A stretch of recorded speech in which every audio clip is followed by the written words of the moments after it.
Wrestling with Siblings. I'm your host, Araceli, and this is my co-host, Armando. Hi guys, I'm Armando, and welcome to Wrestling with Siblings. Okay, let's get started with TLC. We don't usually start off with the kickoff shows, and we don't usually review them, but in this case, we will. The kickoff show match was Andrade with, obviously, Zelina Vega versus Humberto Carrillo. One thing's first, I was excited for this match just to see what they were going to offer in the ring after their match that they had on Monday Night Raw. And another thing too, the situation where Andrade and Zelina were going to stand after that little misunderstanding, if you want to call it that way, that they had on Monday Night Raw. Yes, so Andrade and Zelina go into this match pretty much at a disagreement.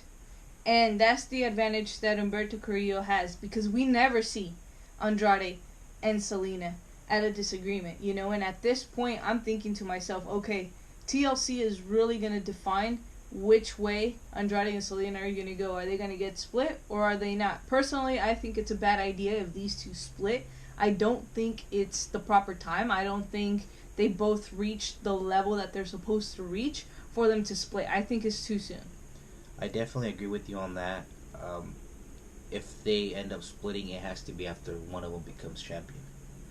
But other than that, the match was pretty good compared to what it was on Monday Night Raw. They both pretty much walked in prepared knowing what to expect from each other, but Andrade was a little bit more aggressive. He wanted to get his revenge on Humberto Carrillo from what had happened on Monday. And Carrillo, obviously, he's an incredible athlete. And he's proven that he can hang with people like AJ Styles, people like Seth Rollins, people like Andrade. And this is just a stepping stone to get his entire career started. And obviously he did get a big win over Andrade, not only on Raw, but he also did on TLC. So it's going to be interesting to see where this feud leads. Again, I don't think Andrade and Zelina should split. But we're going to have to wait and see what happens within the next couple of weeks. Going back on the match, I really liked how Andrade was focused through pretty much, we could say, 80-90% of the match. And at the end of the day, Humberto Carrillo was able to not outsmart, but just pull a fast one on Andrade for the victory. But other than that, it was a great match. It definitely was something that Andrade wasn't expecting. Andrade went into this confident, thinking he was going to come out victorious. And again, that ended up not happening, and therefore he blames Zelina for it one more time. And at this point, we don't know what to expect from them, and we don't know what's next for Humberto Carrillo. What's next for him after Andrade, I don't know. I think potentially, and we see this coming, a United States Championship. I think that's what we can potentially see Humberto Carrillo doing next, but I think it's too soon. Alright, let's move on to the opening match of TLC. The New Day versus the Revival. Excellent match. It was a ladder match for the SmackDown Tag Team titles. I think this match was great. They set the standard on what TLC was going to be about. For me, this is probably in the top 2 matches of the night. Yes, 100% agree with you on that one. 2 of the best tag teams in WWE right now. These 2 teams pretty much have carried the division, whether it be on Raw or whether it is on SmackDown. Individually and together, they carry each other's brand, and these guys showed it. But I have to give props to Big E. That guy is the difference maker in all of his matches, and I don't think the New Day would be where it is today if it wasn't because of Big E. He definitely changes the momentum and the complexity of every single one of their matches. Definitely he was a game changer in this match, but another one too, this match is fit for Kofi Kingston. I mean, some of the things that he did in the ladder match, they were just so amazing that you guys got to see it. It's just Kofi Kingston all around. It's just a perfect athlete when it comes down to these matches. So innovative.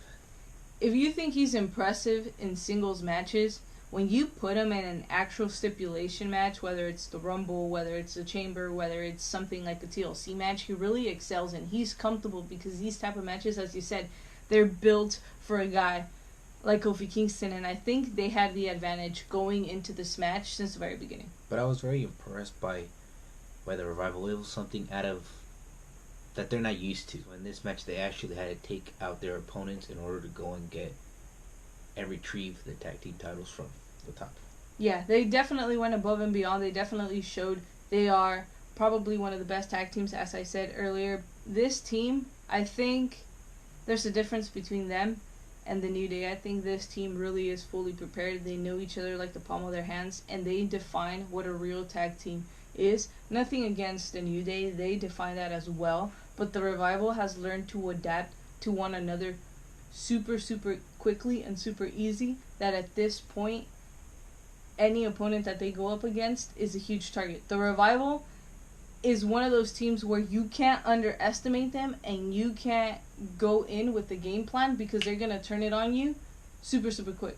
And we can both agree that right now, the Revival is probably the best tag team in the WWE, all around complete. 100%. Just because of the tag team championships that they won and how they won them. They made statements, like you said, they could adapt to any tag team. And even though the New Day are the SmackDown tag team champions, in my opinion, the Revival is by far the best tag team right now in the WWE. I 100% agree with you on that one. There's no argument there. I think you're 100% correct. And I think they proved it in this match. I mean, they pretty much put their body on the line, and they showed pretty much how much they wanted the titles, and unfortunately they ended up being short. And to be completely honest with you, he's right. They dominated the majority of this match, and that's something really hard to watch because you see the New Day go into a match, they adapt super quickly, and they know exactly which direction they want to take their match in, and that's something the Revival didn't allow them to do. The Revival completely turned things around. They dominated 95% of this match, and yeah, they still came up short, but at the end of the day, they proved themselves as pretty much the best tag team. And here's where a little bit of the inexperience on the Revival, the New Day match, the Revival had a couple moments where they both would be climbing up on the ladder instead of one of them being down watching. But they did make a couple mistakes, minor ones, but other than that, that is one of the mistakes that they made and the New Day capitalized on. So unfortunately, they came up short, but we're going to have to wait and see what happens between this rivalry. Alright, moving on to my favorite match of the entire night. I think this was the match that stole the show. Buddy Murphy versus Aleister Black. An anticipated match. Obviously, Buddy Murphy had knocked on the door of Aleister Black. He had been calling him out, and he pretty much wanted to prove himself to Aleister, not only to him, but to everybody else, why they call him the best kept secret of the WWE. We can both agree that these two athletes are pretty much even. They pretty much have the same amount of power, same speed, all around. They know each other so well. Exactly. And no one was at an advantage going into this match. They really weren't, because as you said, they're super evenly matched. And Aleister is known for playing those mind games, and I think Buddy Murphy knew that, and at the beginning of the match, you can kind of see him playing and trying to get inside the head of Aleister Black, and I think that's something that Aleister definitely wasn't expecting, but he was prepared for, because he doesn't disregard any possibilities here. You gotta give credit to Buddy Murphy on that strategy, trying to play the mind games with Aleister Black, like you said, and it's very unusual for a superstar to do that against Aleister Black, because usually it's the other way around. Exactly. And Buddy Murphy came in with the strategy, not only the playing mind games, but he knew exactly what his target was. He knew that at any given moment, Aleister Black can strike. And that's what he focused on. He focused on slowing Aleister Black down, and he was able to do it for the majority of the match, but unfortunately, Aleister was able to capitalize and able to get a victory over him. Yeah, and we did see at moments that Buddy Murphy tried to take the match to the map, but then Aleister would also capitalize on it. Aleister just very quick on his strikes, and I think that was the difference. He just delivered them so quick that Buddy Murphy didn't expect it. And we did get to see Aleister Black busted open, so he could potentially have a broken nose. We don't know yet, but that could be one of the possibilities. And again, this match was super intense, that we even got to see blood. That's crazy, because we really don't see that in the WWE, but I definitely think this match was a show stealer. And I think Buddy Murphy didn't take advantage of that, like you said, that Aleister had a bloody nose, because when you have a bloody nose, you have trouble breathing. You can't get air in your lungs, and I think if Buddy Murphy would have capitalized more and maybe increased the speed of Aleister a little bit more, or make Aleister work faster, then he probably would have had an advantage and tired him out.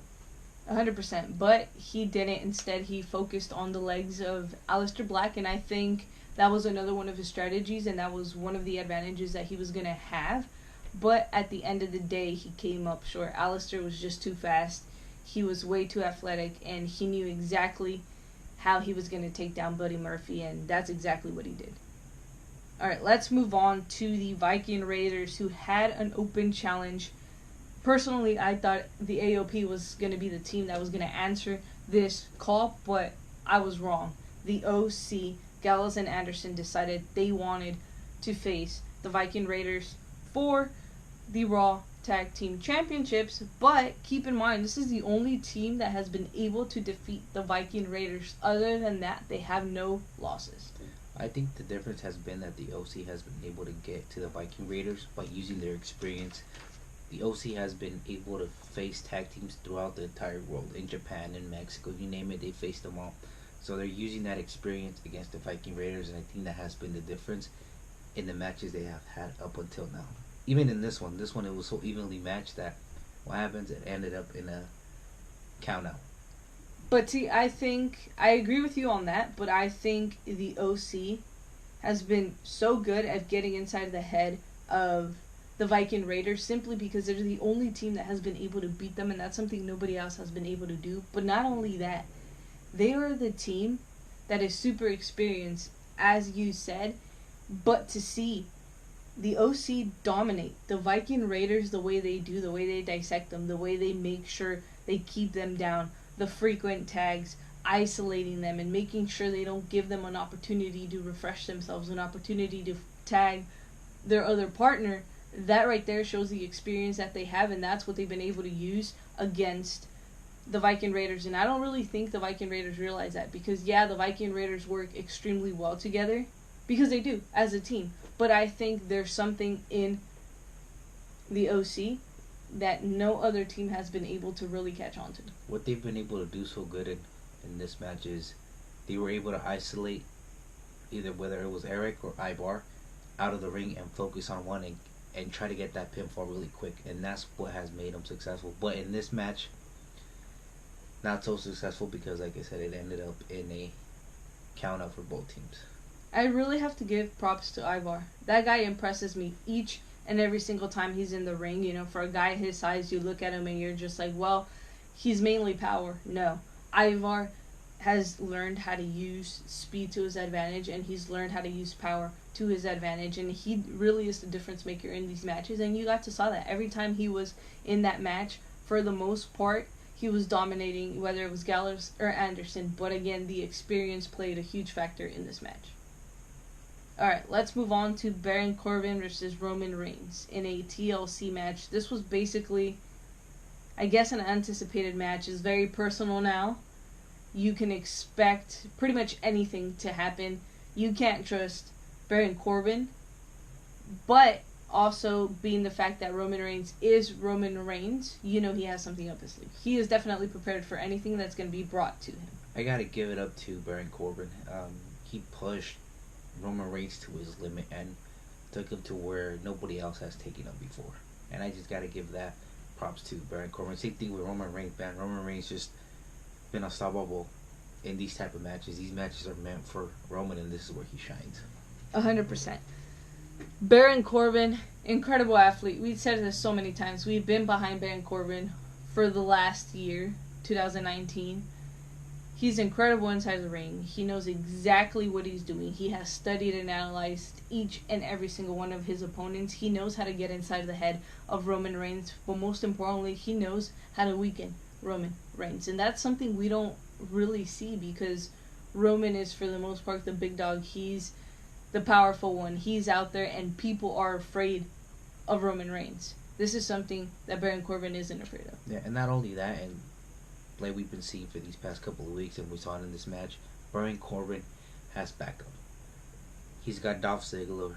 He's got the Revival on his side. So it's a numbers game, whoever he faces, and we saw it in this match as well. We definitely did. It basically became like a 4 or 5 on 1, and I say that because Dolph Ziggler came out, and then we had all his security, and then I don't remember who else came out to help him, But basically, everybody ganged up on Roman Reigns, and this is what cost Roman Reigns the match. I was really surprised. As much as I was behind Baron Corbin, I really didn't see him winning this match. I really thought it was going to be time for Roman to really finally get his revenge, to finally take it to Baron Corbin, but I was wrong. Yeah, Corbin with the huge win, but he did use that numbers advantage again, and that's where Baron Corbin was able to outsmart and play those mind games with Roman Reigns. And I think Roman wasn't expecting it. I do think Roman went into this match 100% prepared. He knew that anything could happen, but I don't think he was ready for what was to come. Yeah, and no matter who you are, the numbers game are going to get with you, whether it's 2-on-1, 3-on-1, 4-on-1 eventually. It's going to catch up to you. Yeah, there's no way you can go up against that. There's no way. It doesn't matter who you are, like Armando said, and in this occasion, Roman Reigns came up short. And I don't see the end of this feud. I see this feud going on maybe for a couple more months, a couple weeks. This is not the end of Baron Corbin versus Roman Reigns. All right, let's move on to The Miz versus Bray Wyatt. This is a very interesting match because not only did it get personal really, really fast, but we haven't seen Bray Wyatt physically make an appearance ever since he came back. Every time he's made an appearance, it has been as The Fiend.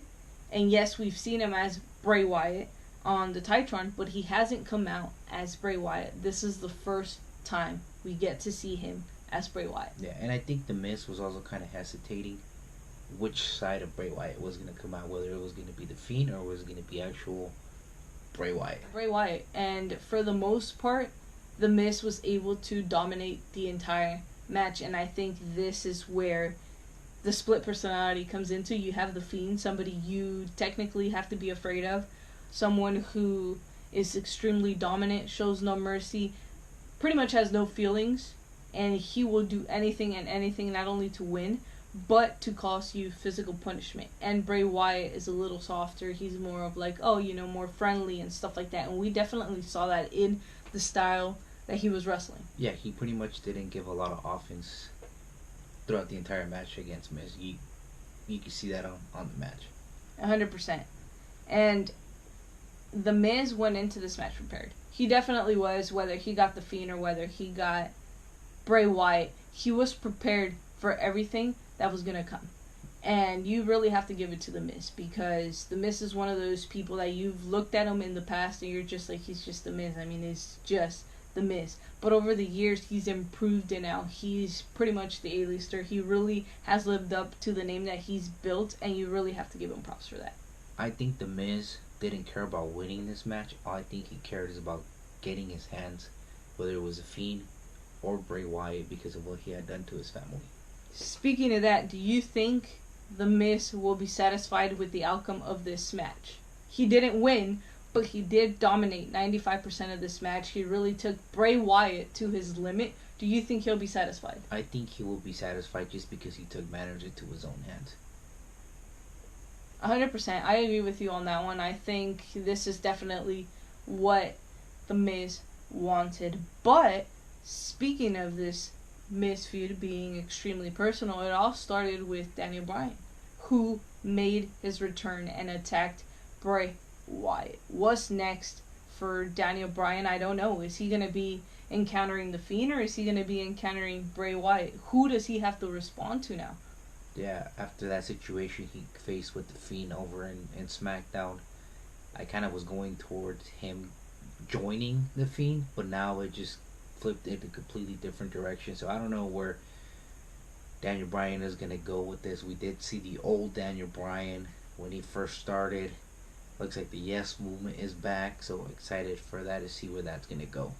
I want to add something to this now. You guys can call me crazy. You can comment down below or whatever you like. I haven't even shared this idea with Armando. But now that you mention it, right, you think he was going to join The Fiend. What if he does join The Fiend, but has a rivalry with Bray Wyatt? Because keep in mind, right now they're making it seem like The Fiend and Bray Wyatt are two completely different people, even though we know it's the same person, but they have split personalities. What if he did join The Fiend, but he just hates Bray Wyatt? That could be a possibility, and I see where this is going. Like you said, with the double personality, it's gonna be interesting to see where WWE decides to go with this. Yes. All right. Let's move on to another very personal feud: Bobby Lashley versus Rusev in a tables match. Very, very interesting. Everything, all the build up until this match, obviously with Lana, Rusev, and Bobby Lashley, that little love triangle, but it was personal, and kind of like with the Miz, Rusev was trying to just get his hands on Bobby Lashley, no matter what the outcome of the match was.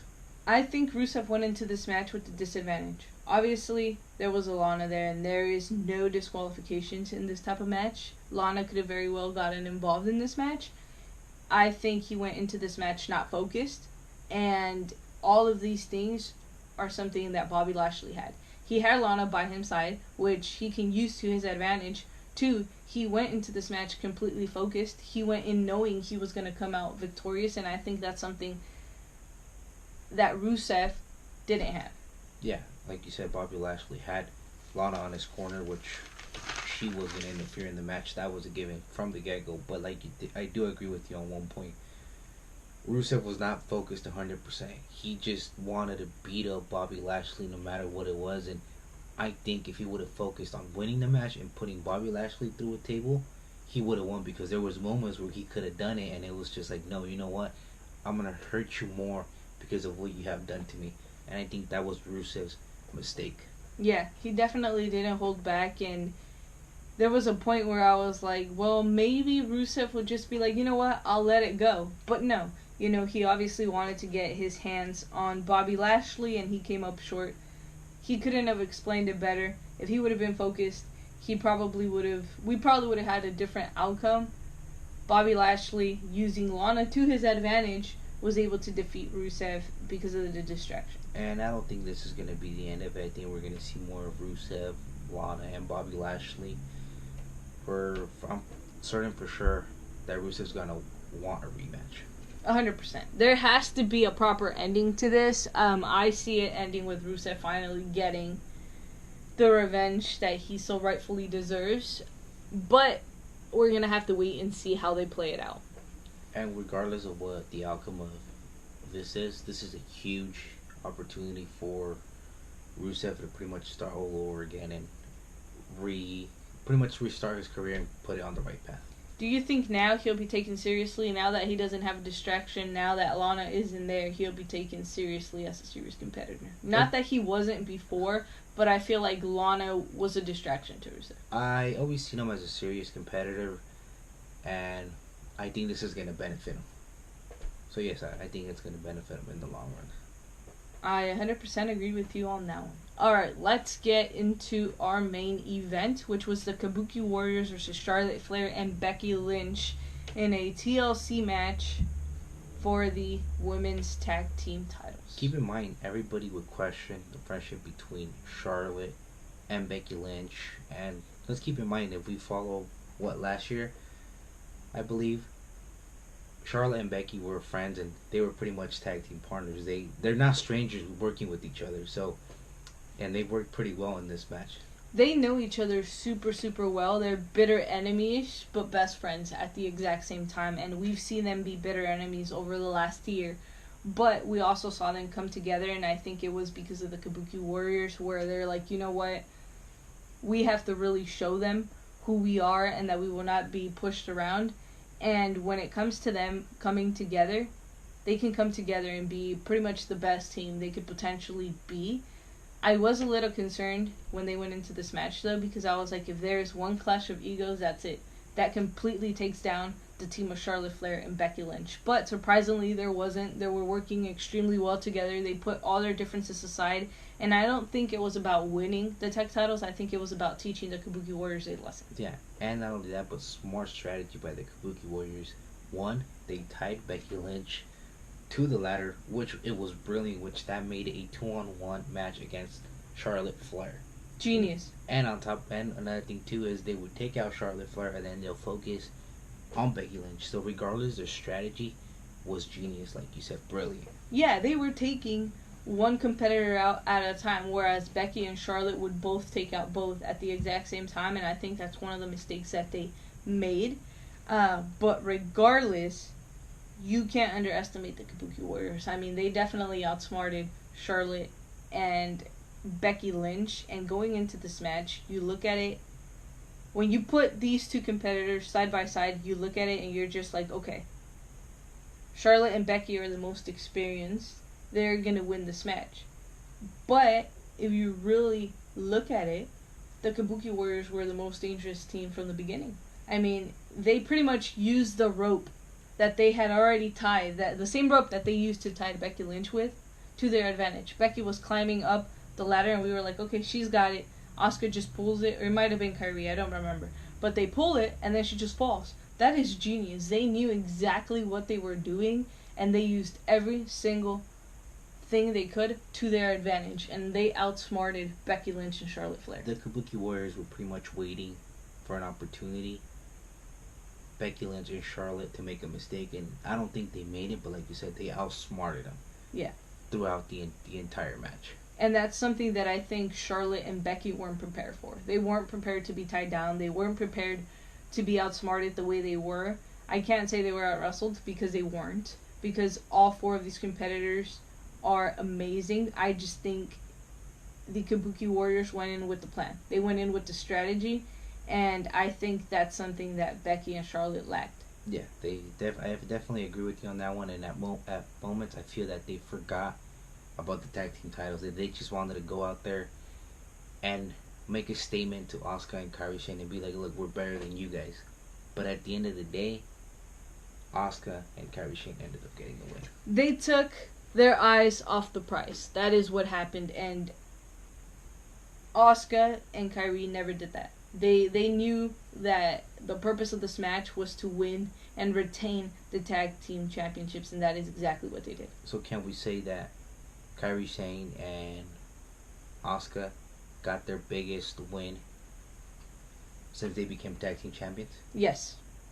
Yeah. I definitely do think so, because when you put Becky Lynch and Charlotte, that's pretty much the pinnacle. Aside from Sasha, Bayley, and Alexa, I think that's the pinnacle of women's wrestling, and the fact that you were able to beat both of them at the same time in the same match twice puts you already at that level where Asuka should be and where the Kabuki Warriors should be. And I say that she beat them twice because that last year's TLC, she beat both Becky and Charlotte to become SmackDown Women's Champion. And I think this is finally Asuka's time. I have to agree with you on that this is Asuka and Kairi Shane's biggest win so far since they became tag team champions. Let's see what's next for the Kabuki Warriors. Another feud that I don't see the end of it anytime soon. I think it's gonna continue going, and we'll see what happens. But like I said, me personally, perfect scenario, I see Asuka and Kairi Sane being champions up until Mania and have, for me, probably, we could say, the best women's tag team in SmackDown, the breakout tag team of the year, if you want to call it that way. And there's only one team. There's only one team that's right to beat these two women. Armando, tell them who it is. Mandy Rose and Sonya Deville. I think they've had one hell of a year, and they deserve it, but we'll get into that later. When the time comes, if it ends up happening at Mania, we will definitely get more into that, but that's who we think should dethrone the Kabuki Warriors. I think it's long overdue. You want to add? Other than that, it was a great TLC. Really enjoyed it. Really highly recommend it to you guys. Yeah, if you guys want to watch it, WWE Network, they have it. They stream it pretty much all day. Whenever you want to watch it, you can do that. Also, remember, it is cold outside. We have hoodies available at WrestlingWithSiblings.com. If you want to support, the link will be down in the description. And also, if you do leave us a review on iTunes, where you actually physically write a review and you post it and submit it, we'll send you guys either a t-shirt or a hoodie or both. It just depends on what you'd like. But also remember to like, comment, share, and subscribe. Become a sibling today. And for those of you that do not know what WWS stands for, Armando, what does WWS stand for? Wrestling with Siblings. Thank you guys so much. See you guys next time.